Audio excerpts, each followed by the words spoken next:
என் பொண்ணுக்கு வந்து ஒரு 7-8 இயர்ஸாகவே மூச்சு திணறல் இருந்தது. சரியாயிடும் சரியாயிடும் நினச்சிட்டே இருந்தோம். டான்ஸ் நல்லா ஆடுவா. டான்ஸ் கிளாஸ் போதெல்லாம் மயக்கம் போட்டு விழுந்துட்டே இருந்தா. இது வந்து ப்ரீதிங்கோட இஷ்யூ அப்படின்னு அப்பதான் புரிஞ்சுது.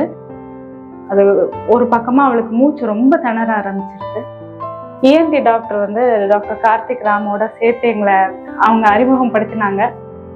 கரெக்டாக இந்த கிராஃப்டிங் எல்லாம் பண்ணி கொஞ்சம் சரியாயிருக்கு. இந்த லாஸ்ட் 2 வீக்ஸ் ஆகுதுக்கும்.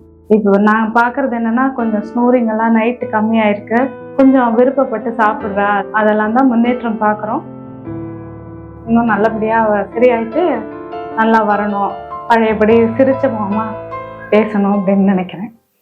என் பொண்ணுக்கு வந்து ஒரு 7-8 இயர்ஸாகவே கொஞ்சம் பிரச்சனை இருந்தது.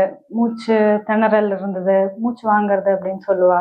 அப்போ சின்ன வயசு 2ஆம் கிளாஸ் 3ஆம் கிளாஸ் நான் ஒரு அம்மாவா என்ன நினைச்சேன்னா, அவள் சரியா சாப்பிட மாட்டேங்கிறா, அதனால தான் அவளுக்கு மூச்சு திணறல் இருக்கு அப்படின்னா, அவன் முன்ன பக்கம் விழுந்தா, ஃப்ரண்ட் ஃபேஸிங்காக விழுந்தா சேர்லேருந்து. சின்ன வயசுல அது தானா சரியாகும், அந்த போன் ஃப்ராக்சர்லாம் கரெக்ஷன் ஆயிடும் அப்படின்னு சொன்னதுனால அதை வந்து நாங்கள் அவ்வளோ ஸ்ரத்திக்கல. சரி அது சரியாயிடும் நினைச்சிட்டே இருந்தோம். ஆனாலும் அவளுக்கு நாட்டியம் ரொம்ப விருப்பம். பரதநாட்டியம் ரொம்ப விருப்பப்பட்டு ஜாயின் பண்ணி விடு, என்னை சேர்த்து விடுன்னு நிறைய வாட்டி கேட்டிருக்கா. சரி உடம்பு தேரட்டும் சேர்த்து விடுறேன். நான் ஒரு அம்மாவா அப்படிதான் நான் சொல்லிட்டே இருந்தேன். அதுக்கப்புறம் 4ஆம் கிளாஸ்ல 5ஆம் கிளாஸ்ல சேர்த்து விட்டேன். ஒரு 6ஆம் கிளாஸ் வாக்கில் டான்ஸ் பண்ணிட்டு நல்லா ஆடுவா. டான்ஸ் கிளாஸ் போதெல்லாம் மயக்கம் போட்டு விழுந்துட்டே இருந்தா. அப்புறம்தான் புரிஞ்சது, இது வந்து உடம்பு தேரலைங்கிறது மட்டும் இல்லை, இது ப்ரீதிங்கோட இஷ்யூ அப்படின்னு அப்பதான் புரிஞ்சுது. அது என்ன இருக்கு, அது ஹீல் ஆர்த்து அது கோணலாம் வேற ஹீல் ஆகி அது ஒரு பக்கமா அவளுக்கு மூச்சு ரொம்ப திணற ஆரம்பிச்சிருது. ENT டாக்டர் வந்து டாக்டர் கார்த்திக் ராமோட சேர்த்து எங்களை அவங்க அறிமுகப்படுத்தினாங்க.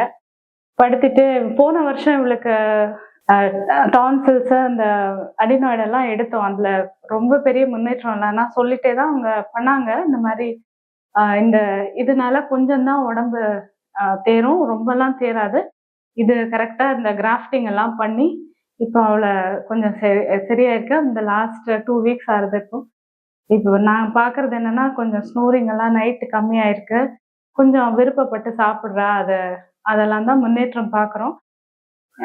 ஆண்டவனை பிரார்த்திக்கிறேன், நல்ல டாக்டரா எங்களுக்கு காட்டி கொடுத்துருக்காரு. இன்னும் நல்லபடியா சரியாயிட்டு நல்லா வரணும், பழையபடி சிரிச்ச முகமா பேசணும் அப்படின்னு நினைக்கிறேன். ஆக்சுவலி இதோட கொஞ்சம் ஒரு பேக்ரவுண்டு பார்த்துன்னா, சின்ன வயசுல என் டாக்டர் வந்து ஷி வாஸ் வெரி நல்லா அவுட் கோயிங்காக இருந்தா. பட் ஒரு லாஸ்ட் ஒரு 3-4 இயர்ஸ் ஷீஸ் கொஞ்சம் கிளாம்ட் அப் ஆனதுனால, அண்ட் தட் வாஸ் பிகாஸ் அந்த அவ்வளோ அந்த ப்ரீத் பண்ண முடியாததுனால, அந்த சாப்பாடும் இல்லாததுனால கொஞ்சம் ஒல்லியாக கம்பேர்ட் டு அந்த பியர் குரூப்போட கொஞ்சம் ஒல்லியாக ஃபீல் பண்ணதுனால இருக்கலாம். ஓகே, பட் ஜென்ரலி ஒரு எல்லா ஆக்டிவிட்டியும் பண்ண முடியாததுனால இருக்கலாம். ஸோ அதை எப்படி அட்ரஸ் பண்ணுறதுன்னு தான் நாங்கள் பார்த்துருந்தோம். அதுக்கு ஃபஸ்ட்டு இந்த டர்பனாய்ட் அண்ட் அடினாய்டு ரிமூவல் பண்ணோம். பட் அதில் இம்ப்ரூவ்மெண்ட் பெருசாக ஒன்றும் தெரியலை. அதனால வாட் இஸ் அடுத்த என்ன பண்ணலான்னு பார்த்துட்டு இருக்கும்போது தான் டாக்டர் விவேகானந்தன், அவர் ENT சர்ஜன், அவர் வழியாக கன்சல்ட் பண்ணி அந்த ஒரு செப்டம் டீவியேஷன் ஒன்று இருந்தது, அதை கரெக்ட் பண்ணலாம் சொன்னார். அப்புறம் நீங்கள் வேணா டாக்டர் கார்த்திக் ராமையும் ஒன்று கன்சல்ட் பண்ணுங்க, அதில் வந்து அவளோட அந்த நேசல் பேசேஜ் எல்லாம் ரொம்ப நேரவாக இருக்குது, அதில் ஏதாவது பண்ண முடியுமான்னு பார்க்கலான்னு. ஸோ அந்த first consultation with doctor Karthik Ram, அதுலேயே அவர் கம்ப்ளீட்டாக அந்த என்னெல்லாம் எப்படி என்ன ப்ராப்ளம் இருக்குது, என்ன பண்ணலாம் இந்த மாதிரி சுச்சுவேஷனுக்கு, அண்டு இது எப்படி பண்ண போகிறா எல்லாம் க்ளீனாக ஃபுல்லாக எக்ஸ்பிளைன் பண்ணி அந்த டீட்டெயில்ஸ் கொடுத்ததுனால அந்த ஒரு கான்ஃபிடென்ஸ் எங்களுக்கு வந்தது, இது பண்ணால் இம்ப்ரூவ்மெண்ட் வரலான்னு. 2 வாரம் ஆச்சு இந்த சர்ஜரி முடிச்சு.